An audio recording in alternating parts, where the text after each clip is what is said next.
What's going on, guys? Welcome back to another episode of the Triple Thrift Podcast. I'm here with my two best friends, Drew, Profit Monsters, and Josh, Harry Tornado. What's going on, guys? I appreciate you listening on in. I want to say, like Josh always says, that welcome back to another video, but we're back to another podcast. I'm super excited. I just got done fishing. I had a very eventful weekend. Let's talk about what usually what we do in the week, and let's dig deep into a very good conversation today. I'm super excited. So, Drew, what's going on, man? How's it going, guys? I hope you are doing well. Thanks to everybody who is listening to this podcast. If you are new, we are three best friend resellers, and we all make YouTube videos. So you can find us uh, linked in the YouTube description if you are listening on YouTube. But yeah, so this week has been extremely crazy for me because I was focusing, for those of you guys who know me and follow me on YouTube, I got a shed recently for my inventory system. And so I've been having to get the electricity run from a breaker box on my house to the shed. So I had to dig a trench in my backyard, and to make a long story short, everything that could have gone wrong went wrong. I busted two pipes onto my well. I ran over the power cable to my well underground 3 times.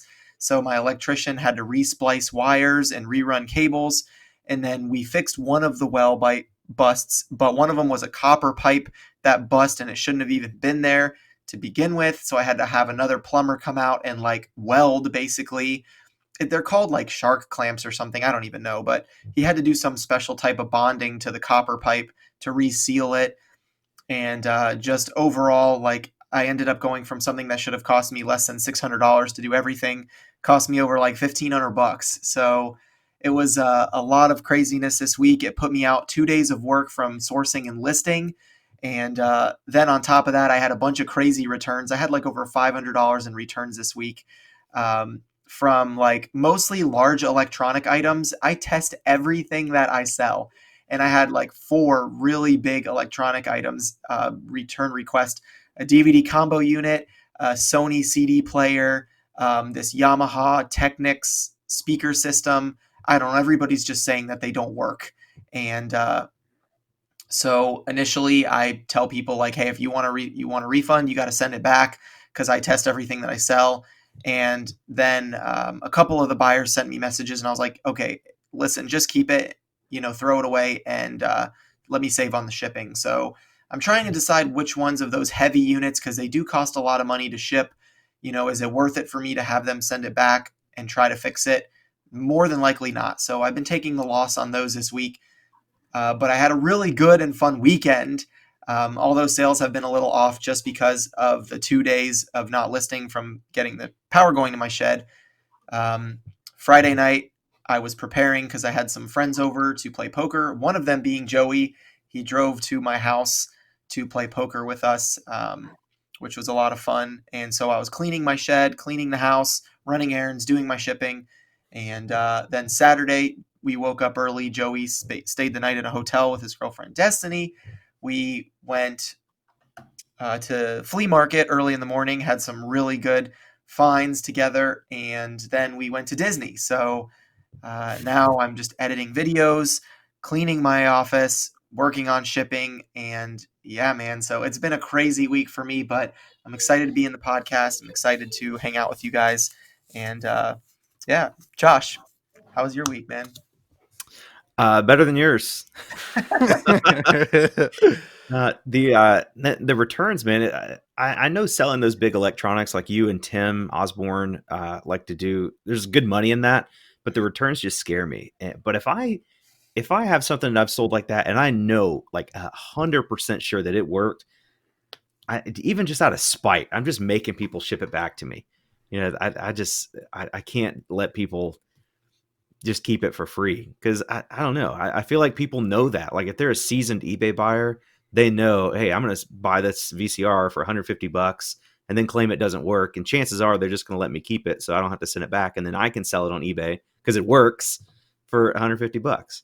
I mean, that's like the most basic scam, I feel like. But again, I don't know that It's would really be. hard to know because I do ask for pictures and I say, "Can you send me pictures to see if there was shipping damage or did you notice any shipping damage on the box or the unit?" Like I had one lady or guy, I don't know who it was, sent me on the Yamaha Technics stereo system. They said that there's something making noise on the inside of the unit and it won't play. How would you like to proceed? And I'm like, was there any shipping damage? Like, was there noticeable damage or did you just Mhm. open it up?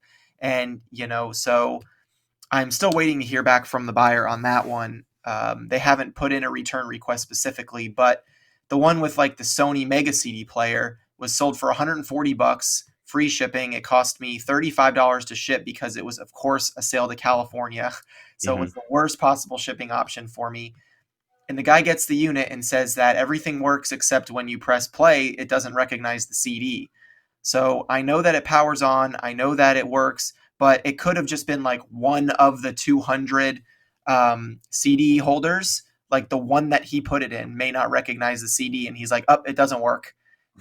Because I didn't test every one of the 200 CD slots. I put a CD in like one or two of them and make sure the unit grabs it. But it is what it is. It's just I've got so much to do between YouTube, listing, spending time with my family, raising my kids, working on the shed, all this kind of stuff that I see it as just a loss that you just take on the business at this point, and you can use it as a tax write off because to have it sent back from California, the buyers, even if you create a label, something's going to go wrong. The buyer's going to put it in a large box. They're not going to bubble Mhm. wrap it properly. It's going to probably get damaged on its way back to you anyway. And then you're just sitting with a unit that doesn't work, and you're never going to get time to test it, take it apart, try to figure out what Yeah, happened. So I normally just take the L's on those, which it doesn't happen often. It's just this week it was like they all happened at once while I was busting water pipes under my backyard. So yeah, I couldn't even deal with it. I wasn't mentally prepared to even think about it. So I just said, "Was there that's shipping rough, man. damage? No. Okay, keep the unit, throw it away. Here's your return." Yeah. That's what you got to do sometimes. It's returns usually happen in groups like that, unfortunately. But my week was good. YouTube's been going well. I've started doing like more of the daily vlog style content, like showing people what I'm shipping out. Taking a little thrift haul, thrift trips. Just trying not to do anything too fancy, and it's working. Even with my thumbnails lately, I haven't been putting a ton of time into those. I've just been doing like the just basically grabbing a screenshot from the video and like editing it a little bit, like cropping it to make sure it looks appealing to the eye at least, and putting a little filter on it. And I mean, the videos are still doing really well. So I don't know. I think different videos require different thumbnails, and I think with the daily vlog content, I think that type of content will be. It's just easier to use like the screen grab type thumbnails with those. But the YouTube's been going well. Sales been really really good for me. I've had um, a lot of viewer sales, I guess, because my channel's been growing and people want to support the channel. I guess, um, so I feel spoiled in that. I'd say like over the last 2 to 3 weeks, probably 50% of my sales have been to viewers, which is a lot. Like Wow. probably more than any other YouTuber reseller has. Generally, the rule is like 25 to maybe 30%. I think at least 50% of my sales have been to viewers, and not just. I've sold a lot of merch, t-shirts, hoodies, and stuff, but um, like shoes. This lady watched a video where I found this pair of Nike Shocks, like the white and pink ones that were like brand new, and she saw me pay like 650 for them, and then I listed them for 70 because that's what they're worth, the market value, and she bought them like full price. Like said, thanks for the video, love the support. And That's it awesome. kind of blows my mind that people are, I don't know, just so supportive. Joey Somebody, Joey gets a lot of viewer sales as of late. Let's talk about your merch too, buddy, because yeah, you've been selling a lot of those. So congratulations to that. thank I'm you. lucky to get like one viewer sale a month. But I did want to say one thing real quick is Josh, like as far as the thumbnails and stuff go, I think that with YouTube, and we can get deeper into this later too, but when you get to a certain point where you have a big enough following where people are going to watch your content no matter what because they feel like you're providing some type of value to their life and their business, your Hmm. thumbnail could be the most, Just a crazy, like, blank screen. Yeah, you know, it could I should be make a video this week where it's just the thumbnail is just a black screen, no title, it and could see how you many views it just And put gets. like something really small print in the bottom left corner, like, will you watch this? Like, ironically that'll probably make people watch even more, but um I think that just once you grow to a certain point, it's not like you have to put less effort into it, but people don't really care so much. Whereas most people are trying to make thumbnails to pull viewers in to try to get people to watch a video for a specific reason. Like, you know, Caleb, Phoenix Resellers, like taking pictures of big video game hauls, or, you know, me or Joey, like taking a picture with something we found at a thrift store that's like a crazy find, you know, and Mhm. now you don't really have to do that. You could just like, say, you know, this lady at this thrift store was in my way, you know, or whatever, and you get the same amount of viewers. So it's pretty cool. But anyway, yeah, Joey, let's talk about your viewer sales. dude, I dropped my merch and it's absolutely awesome. And it's just so cool to see who like supports you and like leaves you a really nice message, and it warms your heart really, because that's all I've ever wanted. I just want to make people smile, come in to watch my videos and just have a great day, and just that's all what it's about. And I'm just so thankful for everyone buying a t-shirt for me. And I have to, it's Sunday now, and I have to put out the winners for my video, because I said I'm giving away two t-shirts, and then if you watch it all the way through, I put at the end, I was like, put hashtag eBay paid for this in the comments, you only get an extra entry. And it's cool to see who watched all the way through, but you know, it's hard to watch a full video sometimes when you have so many content creators that you watch. But it's Yeah, just really cool to see who watched all the way through, what they said. You know, I had like 300 comments. Like, that's a lot for me, you know, growing yeah, as a YouTube channel. So it's just cool to see people enjoy my t-shirt, and just overall enjoy me as a person and just growing. So I've had 20 t-shirt sales, which is amazing. Like, I never thought like I would, make any sales, because it's, I mean, you're taking money from your own pocket to support, a reseller like me, even though I'm making about $3, kind of like me and Josh are making the same amount of money on that. But it's just really unique just to see the numbers, and it's really, I'm just so thankful for everyone's purchase, and I can't wait to give away a couple shirts. So that's awesome. And yeah, I really do get a lot of viewer sales. I A lot of my sales sometimes are viewers. It's so cool. Like, it's so cool that someone's like, "Hey, I want to support you." Like, I have one viewer that bought the Tweety Bird alarm clock. Shout out to Shannon. mhm, And then another viewer bought two hats. So I was like, "That's awesome." I love hats. So like, usually hats are around, $10 to $15. So it's a easy buyable price for people to purchase, if they want to support you. yeah. I like that you said, like, easy buyable because I'll like, when I go to the Goodwill bins or, like, buy, like, cheaper items, I'm in my mind, I'm like, "Okay, this is a perfect thing for a viewer to buy Right. because I think viewers wanna support you, so I wanna put those, like, smaller valued items in my store so they don't have to spend $50 on something to support me. They can buy, Exactly. those I picked up those pair of winter gloves at the bins the other day, and I listed them for 14 bucks free shipping, like, really quality winter gloves, and those sold to a viewer, and I was like, "Okay, that's perfect. That's exactly what my plan was." But then with those Nike Shocks, I'm like, "Okay, these are a $70 pair of used Right. shoes. Those are gonna sell to somebody else, and I can, Hmm. reinforce the fact that I'm actually a reseller and I can sell things, but then those sell to a viewer. So And it's that's good, but I almost feel bad, you know?" No, and see, like, that's what I've been thinking lately, is that, Drew, he has, items that are $100 to $300. Nobody, I mean, I'm not gonna say no one's gonna do it, but if they need something off Drew's eBay store, I'm sure they'll purchase it. But if they want to support you, a lot of people, not that we don't have the money for it, but $10 purchase is definitely way better than spending $100, which Yeah. is, I'm very thankful for anything, and you guys are too. But it's cool to see that people support you no matter what, even though we're making decent amount of money, which is, it blows my mind. Like, people just love each other and giving, and giving is just the power. Like, I love giving, so I can't wait to give away like 3 t-shirts to all my viewers. So it's just so cool to see it grow. I'm honestly speechless. It gets me super excited because, I went fishing today with a bunch of my coworkers, and they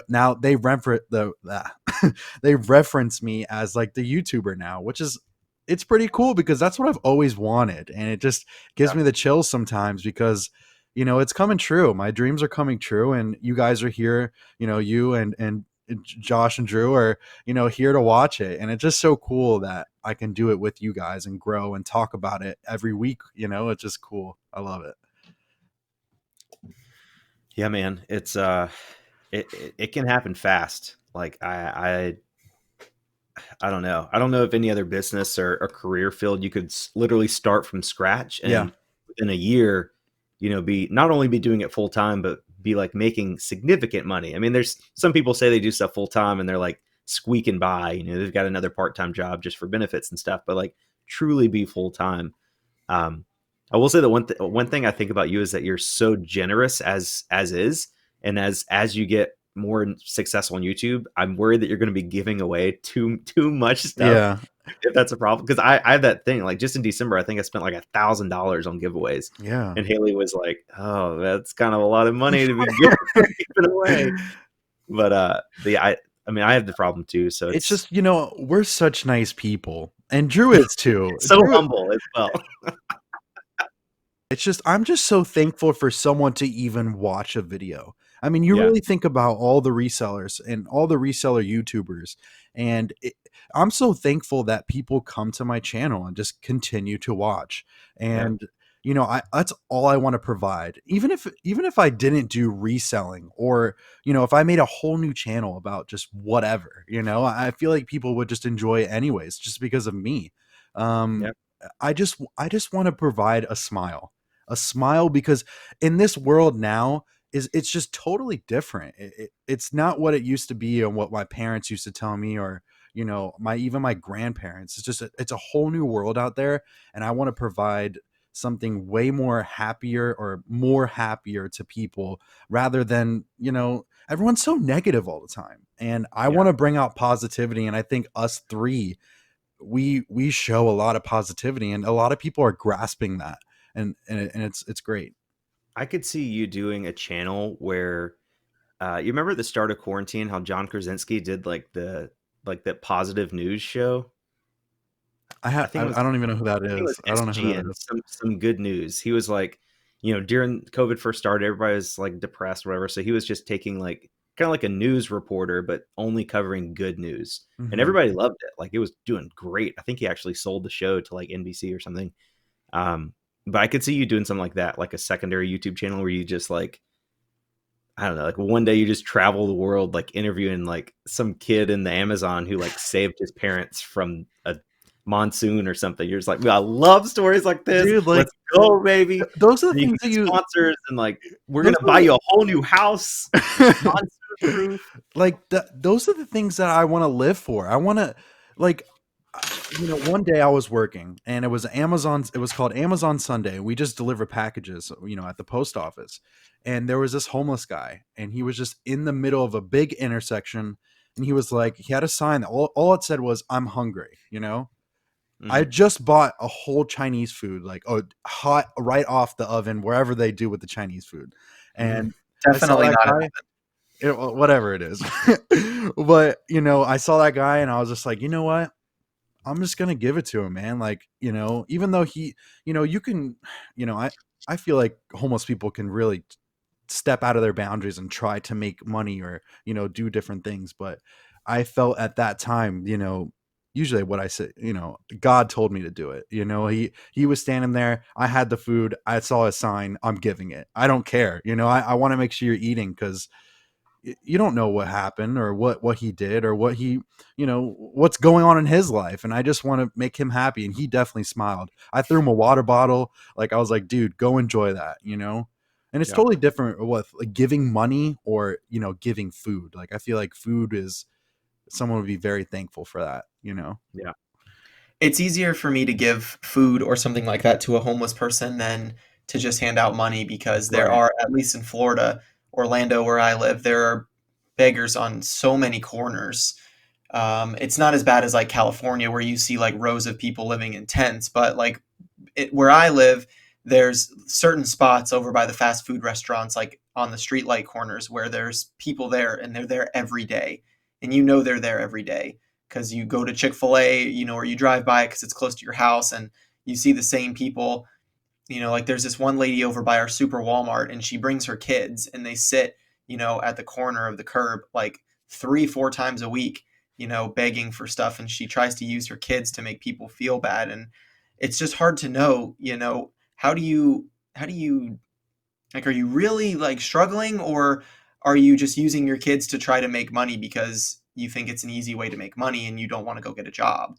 Yeah. It's really tough to gauge. And I guess, like, okay, you could stop and take, get out of your car, talk to the person, find out what their story is, but in today's society, there's just so many people that are out there scamming and buying, asking for money so they can go buy beer and cigarettes, that I just don't ever give money. I normally keep like snacks and stuff in my car for when I'm sourcing or when I'm, out and about. So I do offer snacks and stuff, but it surprises me how many times people turn down snacks when they're begging for money, or they say like, "Hey, can you spare 25 cents so I can get a bus ride?" And I'm like, "Well, I don't got 25 cents, but I got some food if you're hungry." And they're like, "No, I'm good." And then they walk away. I'm like, See, "Okay, like well, Offer them a ride, like I don't have 25 cents, but I'll give you a ride wherever you want to go. You want to go to New York? Hop in.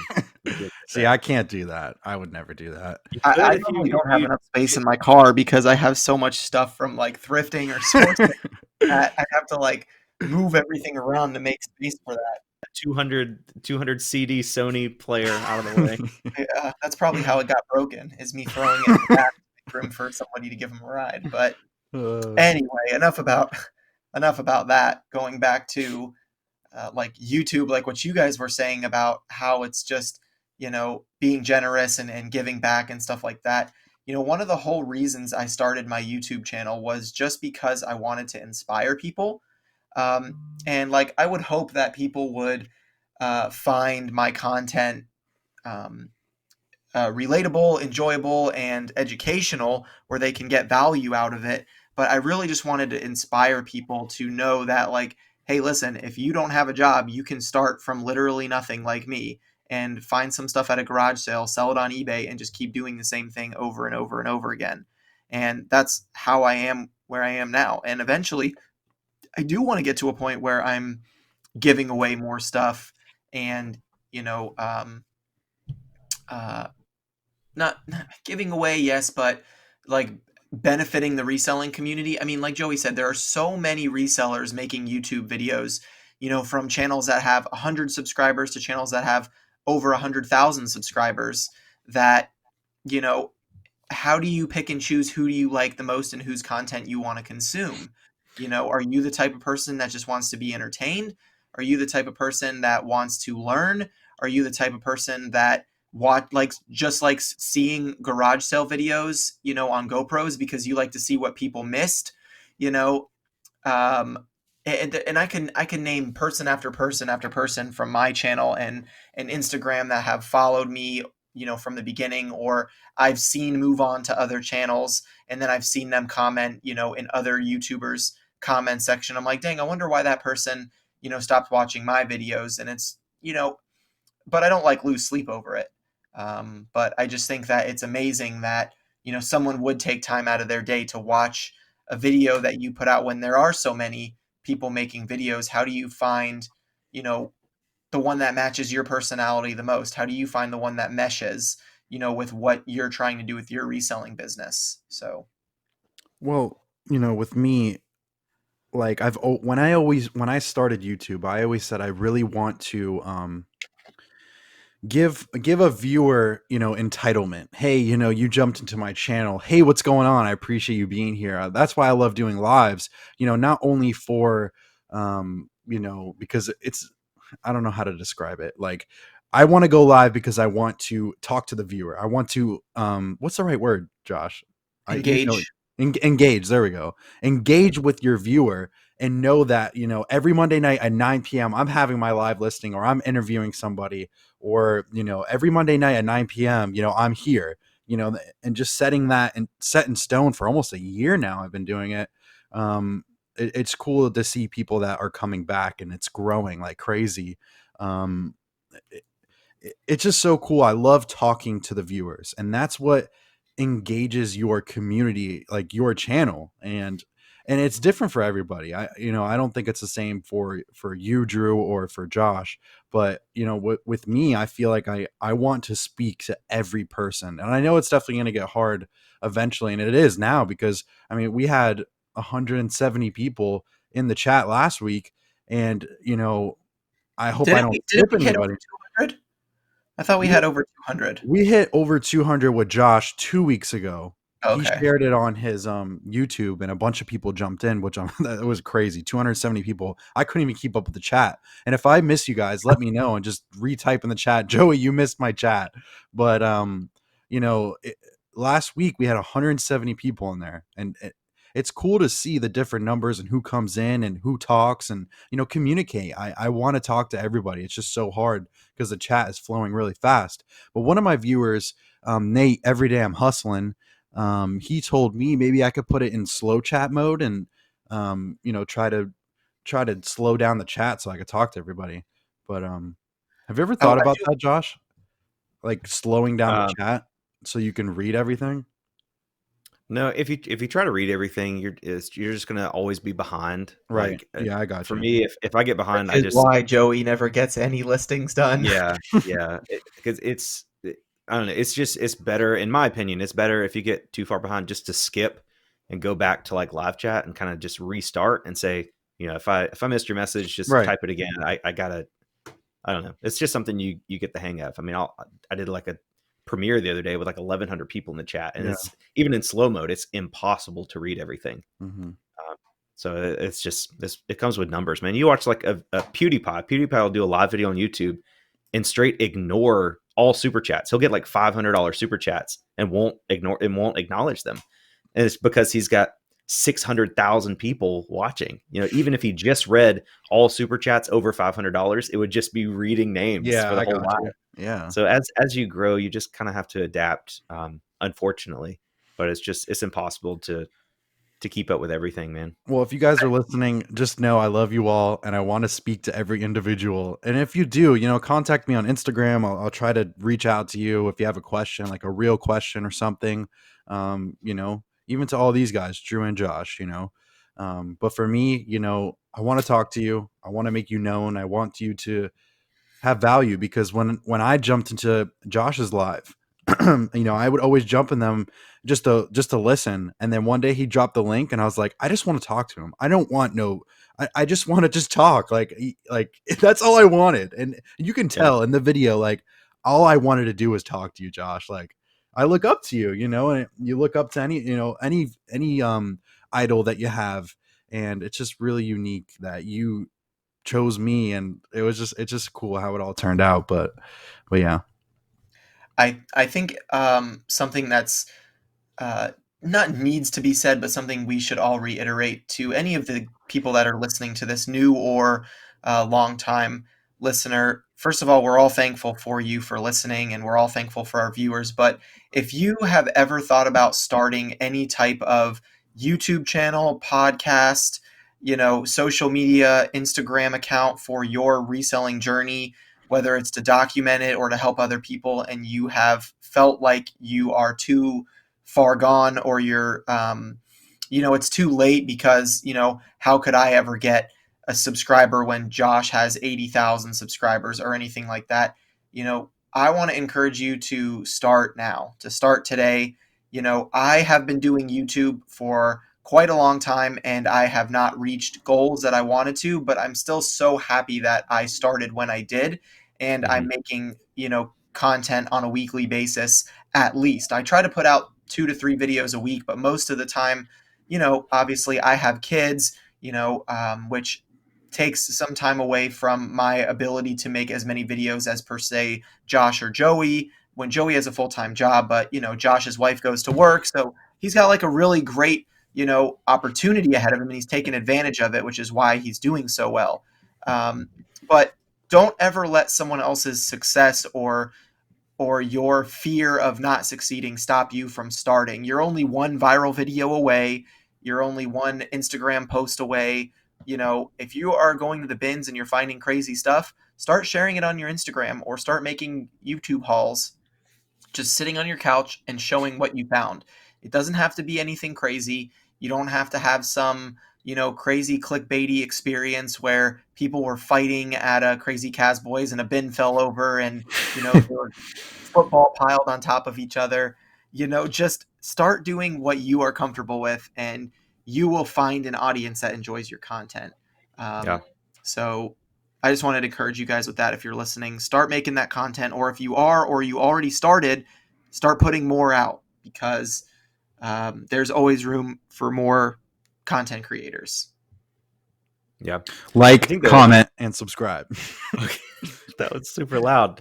I think, dude, I don't know. I think a lot of people, when they're starting YouTube, they spend so much time filming and editing and doing the thumbnail and title that they never go back and actually watch their videos. I've seen a lot of people that I know are putting a ton of time into their videos, but I'm like, if you would have just watched this yourself, like with an open mind, just maybe like a day later, like a lot of people just get, once it's edited and they're done with it, they just upload it immediately. I'm like, just take a day, just rest, and then rewatch the video from the beginning for like all the way through. And like that's what I did in the beginning. Like when I finished the video, I would sit down, I'd take a little break, and then I would watch the video from start to finish. I'm like, okay, was there ever a point in this video where I got bored?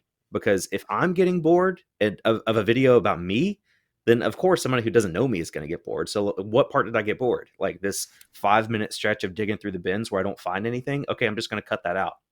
And so, and I've made like 300 videos so far. So, I mean, so you get better at it as you go, but just try not to, I guess, try not to waste your viewers' time. Like I've seen some videos where it's like a Ben's video that it's literally like 18 or 20 minutes long and they find one thing.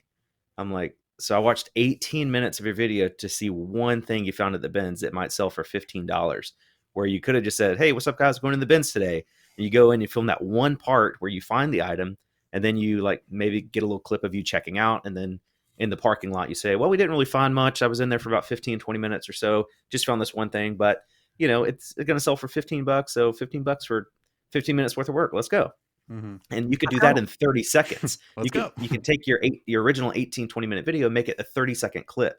So it's just a much more, I just try to make my videos as easy to watch as possible. I never want people to click off the video because they get bored. I never want people to, I don't even like it when people watch my video in like fast forward speed. I'm like, I talk fast for a reason. Like I don't want people to have to, watch my video at 1.5 or 1.75 speed because I'm talking too slow or because they're bored, And granted, some people just have a really short attention span and they can do whatever they want. But I just try to do everything in my power to make my videos as easy to watch as possible. Make sure that every single second in the video is necessary. That's a great point. I don't know. There's just a lot of fluff, a lot of fat in the video, and I just try to cut out everything that isn't adding something to the viewer's experience, whether it be entertainment or education or a tip or whatever. I just try to make my videos as valuable as to my viewers' time as possible.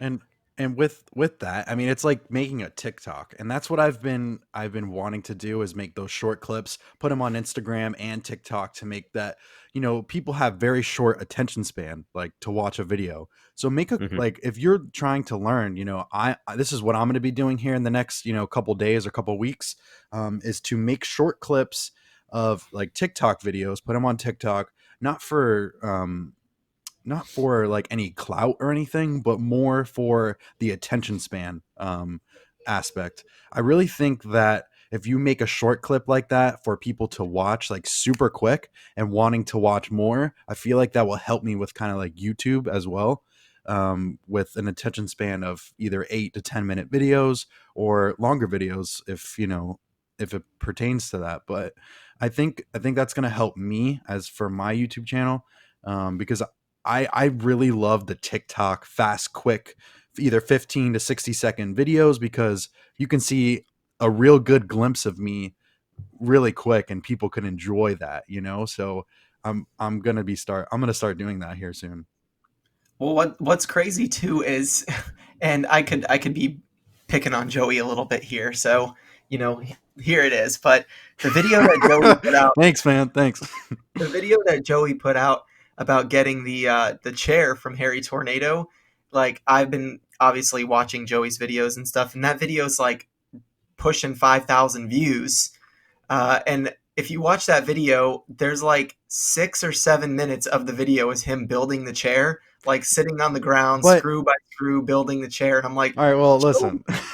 Joey, there's so much of this video of you building the chair, but I I totally regret saying that to him because after a week or however long it's been since that video's been up, it's like his best performing video. So, Yeah. like, well, either people really like Harry Tornado or they like watching Joey build a chair or both because, you know, I'm curious to see what Joey's watch time is on that. Like you can see like your analytics and see if people fast forward or like when they watch, like So spikes in the minutes. so like right when I started to build the chair is when it declined. But the thing is, like, it it when I made the chair, when I built the chair, it really took me a really long time, but I cut out literally the best points of the video. And I didn't you don't really think about it until the video's out and you watched it again, because I always premiere my videos. So um and you watch it and it's like, dang man, I could have really did something better, or I could have changed something here, but it was still a great video for me just to see that I built something, just for myself, because I usually don't build things. But Hmm. um but I loved it. It's my video, and I mean, if people don't want to watch it any further, which I want them to, then then click off. But it's hard to explain. Like, I love that video. Like, I thought it was good for me because I Yeah. can see the process, and then me building the shoe racks. I don't know. But you To be have honest, to. I started watching that video, but I didn't get to the part where you actually building the chair. Was it in real time or time lapse? it Like, was in real time. it was real time. But when I It was first, clipped though. It was clipped. So it was like a section of him pulling pieces out of the box and then it was every like him piece that I built was a little clip. Every little piece was like, all right, the arms, the chair, the base, the wheels. Like, I tried to do every little step, but I don't know. It's so either hard. Like, way, regardless, you went from your previous video to getting, let's say, what, like 800 views or something, to the next video had almost 5,000 at this point, which it's still getting views, which is crazy. So you did something right in that video. I Uh, think the beginning was, I mean, I tried to make it as, I mean, I'm building a chair essentially, you know what I mean? But, I tried to make it as cinematic as I possibly could. I mean, it's me, delivering the packages, me opening the door, me being excited. Like, those are the things that I enjoy watching myself. So that's why I filmed it like that. Yeah. But I would love to keep keep that going. But I don't have the people. I don't have the time. I work a full time job. I'm trying to put out stuff on eBay. I'm trying to ship out stuff, list a couple things per week. It's just really hard to keep it going, and I'm trying to motivate myself to be better at that. Just trying to Yeah. find time. As I want 25 hours in the day instead of 24. I want 50 Well, hours in a day. making your videos like shorter and more concise will make them easier to watch and give people less opportunities to skip through the boring parts, and they'll be easier to film, edit, and upload. Like the other day when I was organizing my garage, I'm like, I'll just turn on the GoPro and do a time lapse, and that way people can like get the satisfaction of like cleaning. Mhm. People generally, there's a lot of people that like seeing the process of something being cleaned. Like there's so many videos on like that have gone viral on TikTok or even on YouTube of people literally just cleaning really dirty things. So I'm like, okay, I'll do a time lapse of that, and then over top of that time lapse, I'll do like people's names like on the Yeah, screen, I like saw shouting that. out people that bought. So that's two things going on. One, like you've got that, like my analytics, like very few people skip through that part. Like most people watched all the way through because there was so much going on. You could see the cleaning process and see people's names. When I was watching Caleb's video the other day, Phoenix Resale, he had a part where he was just breaking down cardboard boxes, like cleaning his office, but it wasn't time lapse and it was real time, but he was answering frequently asked questions while he was doing it. I'm like, okay, if he was just breaking down boxes, obviously nobody would watch that, very few people. And if he was just answering questions, it would maybe make people bored. But like the fact that he did both of them together was just like even me, like I watched that entire video from like start to finish. And honestly, can't tell you the last reseller video I watched start to finish. Even you guys, like I'll Mm, watch your videos, but I don't make it through the whole way usually. right. Um, Rip. it's nothing against you because it's no, but like Caleb's literally the only person I watched that I've watched the video all the way through for the last, I don't know, 6 months. Even Graham Stephan, I love Graham Stephan. I don't even watch his videos all the way through. Yeah, I just get bored after a while. it's finding that attention span. I really want to take a step back and really analyze what I'm doing, because I really love YouTube and I love what's going on with YouTube. I just want to keep attention to the people who are watching. Like you can see, like right when the video got to me building the chair, everyone dropped off. Yeah. So I don't know if they were just looking to see what Harry Tornado bought for my eBay business, or that's what I titled it. So, um, Well, see, and that's why I think that people who make videos, when they, especially when you use something like let's just call it a clickbaity thumbnail, you won't believe what Harry Tornado bought for me. Or for example, like the flea market haul video that I'm about to put out. I didn't record at the flea market this week. I just sat on my couch and showed everything that I found. So I just decided to take the stuff that I found, and I would share a haul video because I haven't really done a haul video since I did a bins video, like going to the bins. And those, at the time I was going to the bins 4 days a week, I was getting the most views I had ever gotten. I was averaging like 1,000 to 1.5K views per video. And I wasn't even really that anywhere near the 5K subs that I have now, which for me is big. So I decided, instead of recording, because I also had GoPro issues, which Joey knows about. My GoPro, for some reason, doesn't want to hold the charge with the battery, so I got to get some issues fixed with that. But I was like, okay, well, I didn't have my GoPro, so I didn't get to record at the flea market. So let me just record a haul because I got really good stuff. And if you guys go watch that video, or if you've already watched it by the time you're listening to this, I got like 13 vintage Pendleton, wool button-up shirts. I got some really cool Chicago Bulls Funimation chalkline jacket, and that is going to be in my thumbnail. So people are going to click on my video because they're going to see the rare Chicago Bulls jacket in my thumbnail. And I kind of strategically put it in my video where someone isn't going to see it right at the beginning and they're not going to see it right at the end. So, like, if they want to see it, they have to actually watch the video versus just scrolling through the whole thing to try to find that one spot where I showed the jacket. People can still do that, but I think this haul was like overall really cool stuff. Like, I got some good video game stuff. I got some good Disney stuff. I got the good chalkline jackets. I got the Pendletons. I got some Rock Band and Guitar Hero stuff that I shared at the end from Facebook Marketplace within the same week. So I feel like it's a good enough haul where people will engage with it for a longer video than, like, per se, a 3 or 4 minute video, because you're actually showing off pieces and how much you can make off of them. And some of them I even put screenshots up, and some things like that of like prices and things. So, hopefully that helps retain. But those, to me, on my channel, are the only types of videos that I've seen that get the longer viewer watch time, is like my haul videos, versus like a flea market video. I could make GoProing at the flea market for 22 minutes, and my average watch time could be, let's say, 8 minutes, but a haul video average watch time could be like 15 to 16 minutes, mhm. because at the end of the day, like, those are the things that people want to see. They want to know what you picked up and how much you paid for it. It's nice to show things that you found, like, while you're there, but a lot of the scenes of like people sorting through clothing, going through racks, looking at shelves, and like picking up something, putting it back down, it's cool to see, for people to see stuff, because they like to point out and say, hey, you missed that Corvette car phone. Those sell for like 40, $50 on eBay, but there's a very small amount of people that are actually watching your videos to see what your flea market looks like, and then be able to have the knowledge to say, hey, you missed this specific item, you could have picked it up, or whatever. A lot of people just want to know what you picked up and what's a bolo, which is why, for example, Courtney Bolo Buddies, her channel does really well because people want to watch her videos to know what stuff is selling.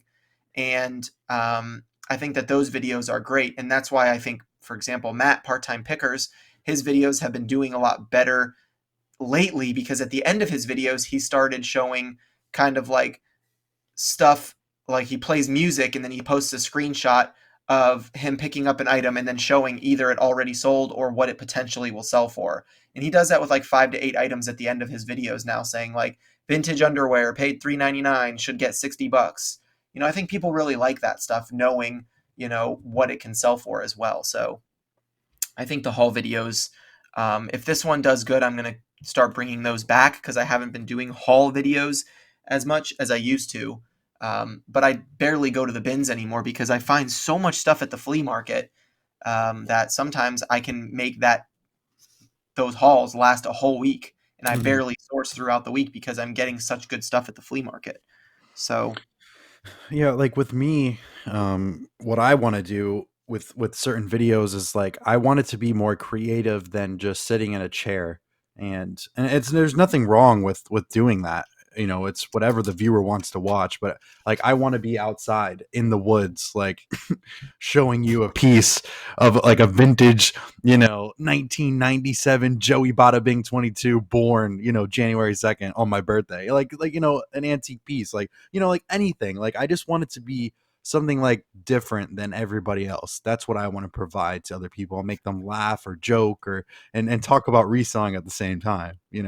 Joey said yesterday when we were at Disney, he wants to do a what sold video at Disney, like going on a ride and recording, like on Thunder Mountain. I sold this thing for $50. Like I'll do that. I'm gonna next time I'm going to Disney, I swear I'm doing a what sold at Disney because when's the last time you've seen a what sold at Disney or you know, and just pull your I best think sales. Part-Time Pickers did that one time. Really?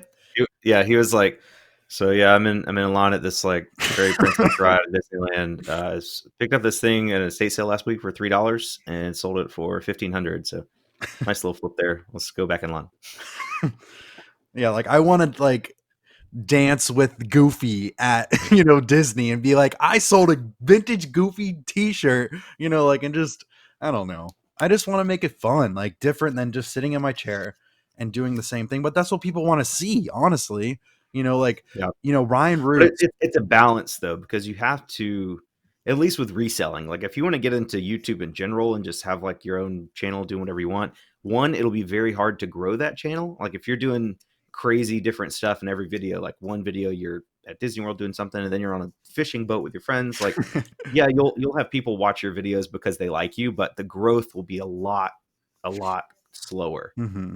Um, but with reselling, like, yeah, you can make things kind of fun and interesting, but you also have to resell, and that's the problem that I'm facing because I'm like listing. I hate listing. It's like my least favorite thing to do, but I have to list because if I don't list, I'm not going to sell anything. If I don't sell anything, I'm not a reseller. And if I'm not a reseller, what do I make videos about? So Yeah. it's just a fine balance. Like you're super excited about the YouTube aspect of it. But I think, getting into full time, like if you actually want to quit your job and do this, like, you've got to take some at least a portion of your energy and focus on listing and like the boring side of it, Yeah. and then try to make your videos as fancy as possible. Mm-hmm. Like that's what I was about to say with Ryan Roots, the video that he made, one of his last videos. I messaged him and I was like, dude, this was like the best video I've ever watched because that's what I want to see myself doing. Like he made his video and did like an over talk of basically his whole entire day. And I Mhm. loved that video. Like shout out to you, Ryan, because those are the videos that I want to make. And he like provided value to me for what I want to do in the future with like just he went thrifting and he talked about every item, but like he put himself in the video. Like he was just sitting in his like office at the Rally Roots Ranch, and he was just like, hey, I found these Yeezys. And but you can see him talking over his thrift videos and hit a clip back of him saying, yeah, we found these, blah blah blah. Like that's the videos I want to make. Like I enjoyed that so much. yeah, I I have to go back watched and that watch that video. one. I watched that one and it was really cool to see him like show a clip of him at the Goodwill picking up a pair of shoes, and then it like shoots over to him in his office, and he's holding the shoes, and he's like, "Yeah, this was whatever he was saying about it," and Like those are the just videos I want to make. I've always wanted to do that, and he like provided that for me. So I love that. I really really do. Yeah, So that was definitely a good video. Their content, I feel like Ryan and Ali, but Ryan does, I think, most of the editing and the content creation side of their channel. But I feel like that they've really done well with their channel as of lately, because there are a lot of resellers that once you hit, big numbers, let's just say 100,000 subscribers, it's hard to, when you look at some of the bigger channels, and it's not to nitpick or anything, because I'm far from being a great content creator as far as subscribers are concerned, but some of these content creators, I'm like, okay, you have 100,000 subscribers and you're averaging 1,600 views per video, or even less. So what's missing here? Like, what's the missing piece in the middle from your amount of subscribers to your amount of views? Because you should be retaining this audience if you have this many subscribers, at least to a certain extent. Like, Josh has 80K subs and he's averaging 35K views or even more. That's a really good retention rate, or subscriber to viewer ratio, I guess you could say, for a big channel.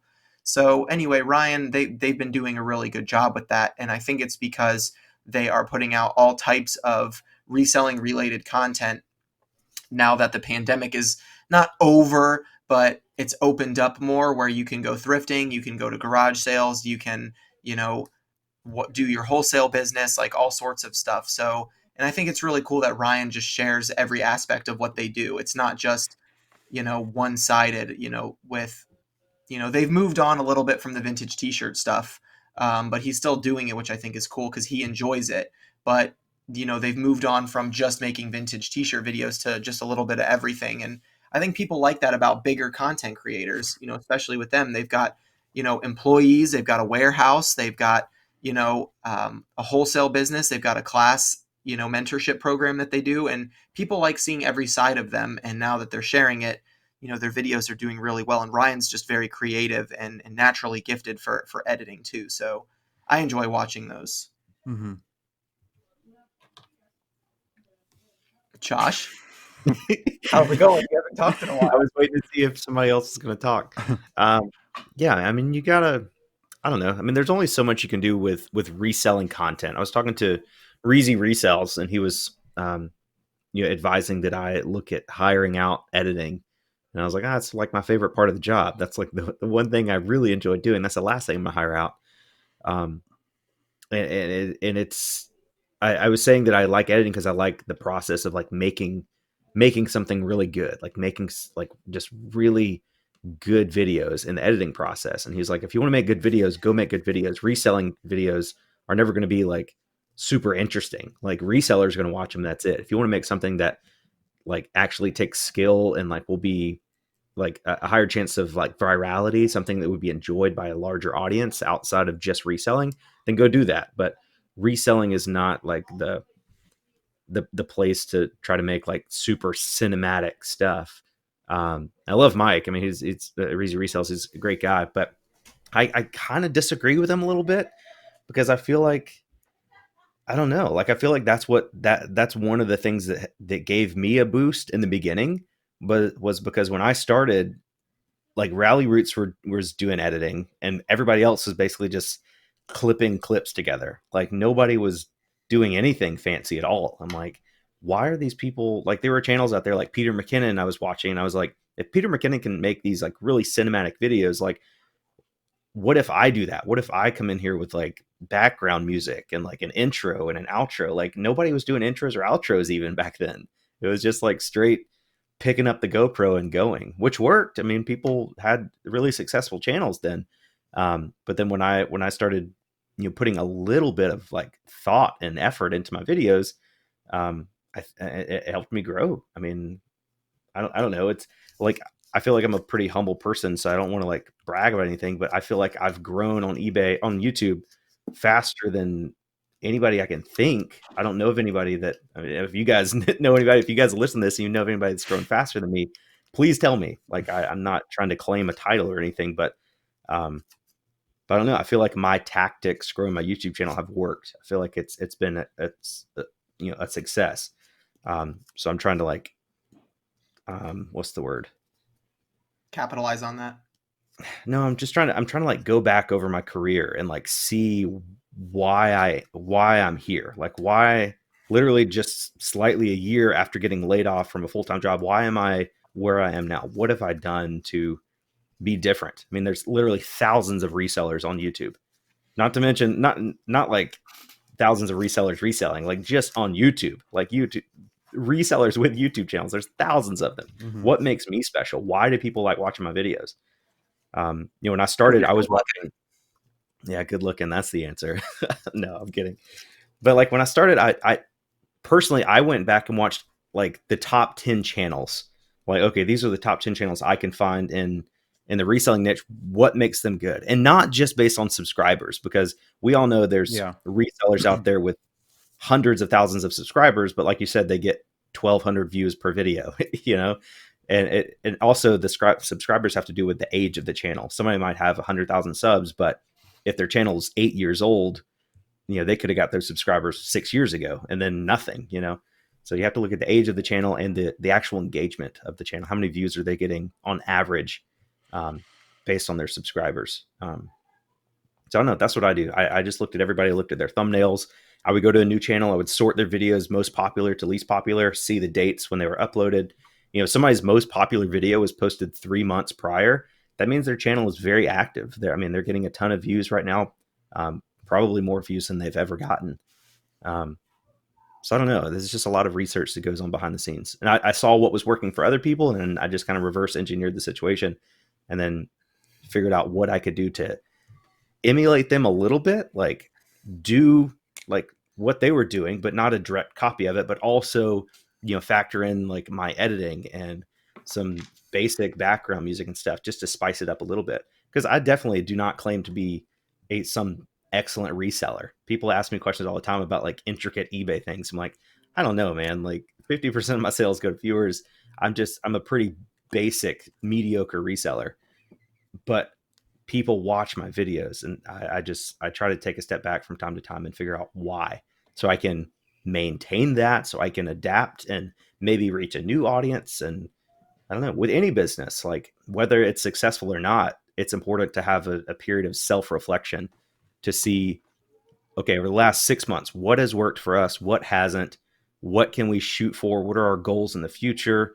What changes do we need to implement today to get these future results that we're wanting?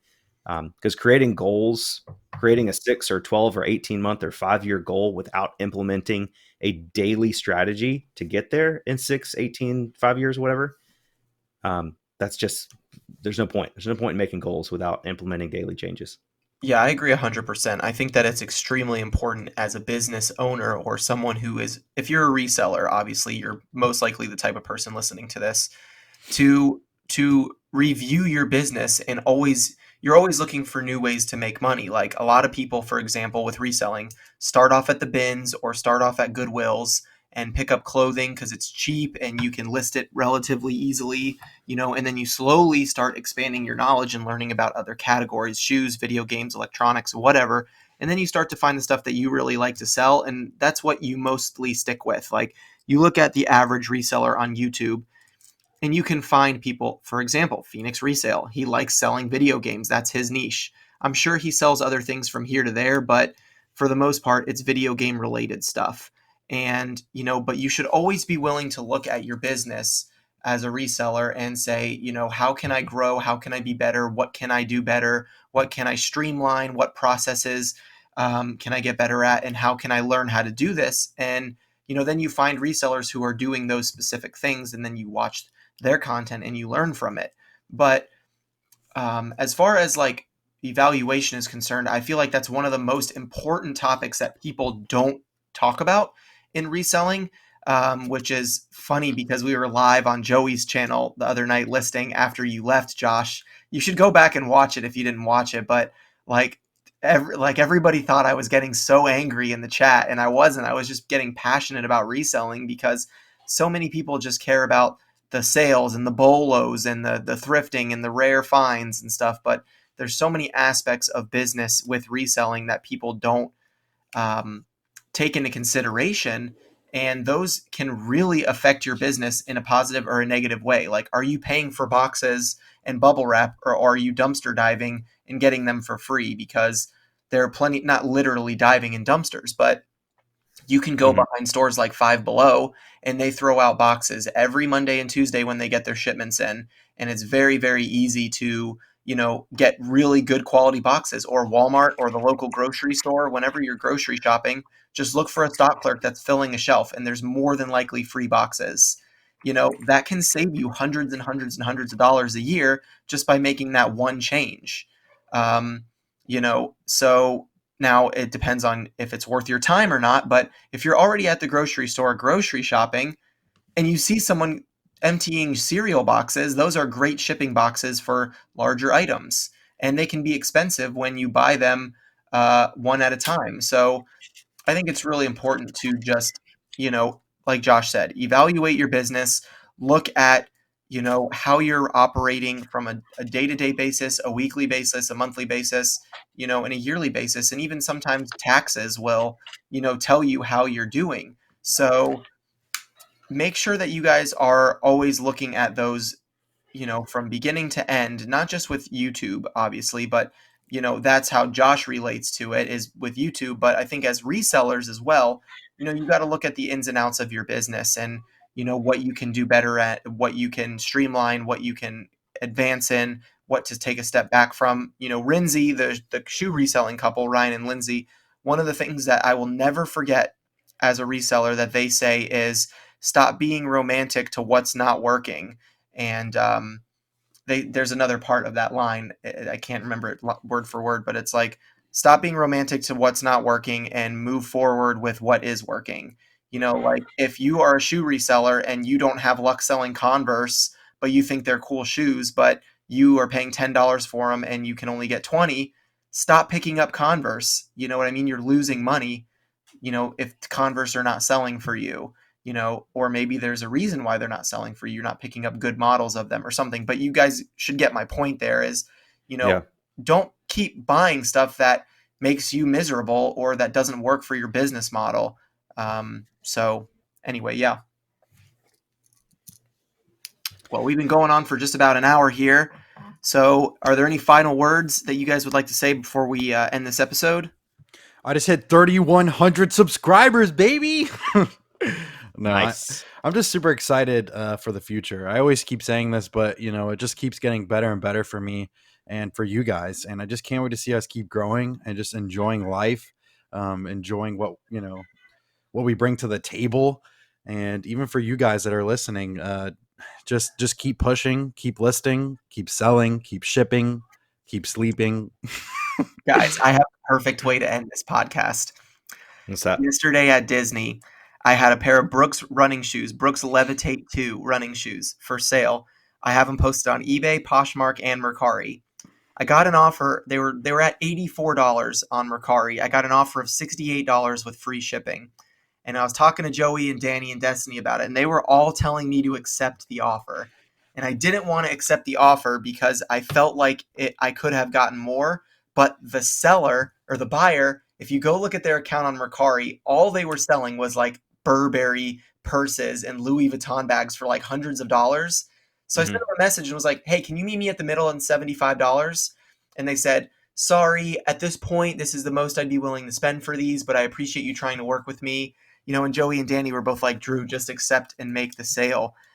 And something on the inside was just like, this just isn't right. I really can't take this sale. Maybe I was being emotional about it, and most people would say, take the sale, make the money, and move on. Well, literally, I just got an offer for these shoes on Poshmark for $79. So Let's go. I just accepted for $79. The buyer pays shipping on Poshmark, so I don't even have to worry about that. And I'm going to make more money than if I would have accepted the offer on Mercari for $68 with fees and free shipping. So let's go, baby. Let's I stuck with go. it. Now I just sold them for more money than I would have sold them for on Mercari. So I hope that motivates you. Thank you guys so much for listening. We love you so much, and we'll catch you on the next one. See ya.